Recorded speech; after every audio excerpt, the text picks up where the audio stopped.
What surprises people is that sometimes it's a few months after the death, or 6 months down the road, and all of a sudden, boom, the reality. And the difficulty is, people who saw them at the time of the funeral now say, well, gee, what's wrong with you? We thought you were doing so well.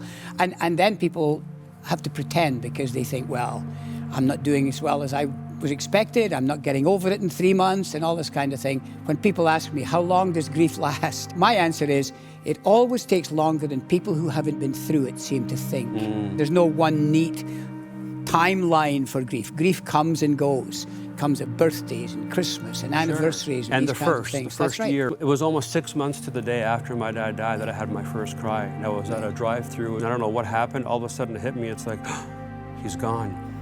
And then I didn't know how to process it because I'm like, well, why haven't I been crying for 6 months? What kind of a son doesn't cry for his father? And you kind of have this guilt